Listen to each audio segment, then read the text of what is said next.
Happy birthday বাবা। অনেক ধন্যবাদ। তোমার এই ৭০তম জন্মদিনে তোমাকে উইশ করতে পেরে আমি খুবই আনন্দিত। তোমার জন্য একটা সারপ্রাইজও আছে। তোমাকে দেখে ভালো লাগছে খুব। এতদিন তুমি কোথায় ছিলে বাবা? আমার জন্য কোনো সারপ্রাইজ আছে? বাবা আসলে কি হয়েছে? কিছু বলো না, থামো। তুমি কি এখানে একা এসেছো?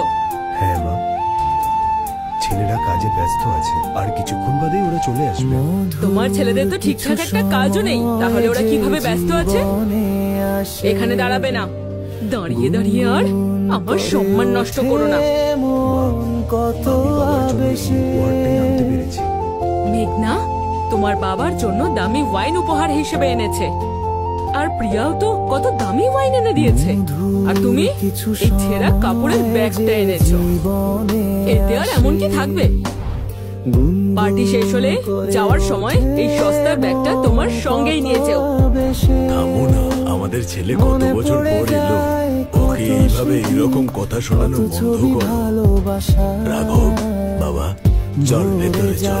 যা খুশি করো তোমরা। স্নেহা বাবা রাঘব, তুই তো জানিস তোর মা কেমন জেদি।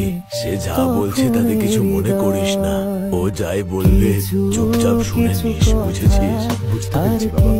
রাঘব, আমি সব সময় চিন্তা করতাম যে তুই কি করছিস না করছিস, আমি তাতে খুব কষ্ট পেতাম।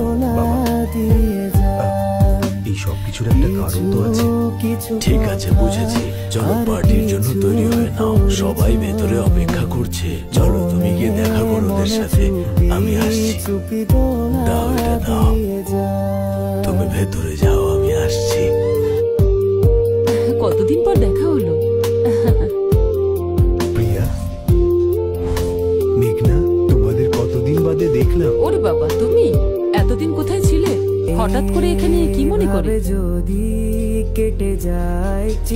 মেঘনা, প্রিয়া, তোমরা এরকম জায়গায় দাঁড়িয়ে আছো কেন? এখানে তো এসিও নেই, আর তুমি দাঁড়িয়ে দাঁড়িয়ে খাচ্ছ কেন? যাও ভিতরে ডাইনিং হলে যাও, ওখানে এসি আছে, আরাম করে খাও। ওকে মা। দাঁড়াও, তুমি কোথায় যাচ্ছ? পার্টির জন্য টেবিল সাজাতে হবে, ওখানে গিয়ে হেল্প করো আমাদের। এইটা কি মা, তুমি ওদের বলছো এসি ঘরে যেতে, আর আমাকে কাজ করতে বলছো? এই, ওদের সঙ্গে নিজেকে তুলনা করো না। মেঘনার ডিগ্রি সম্পর্কে ধারণা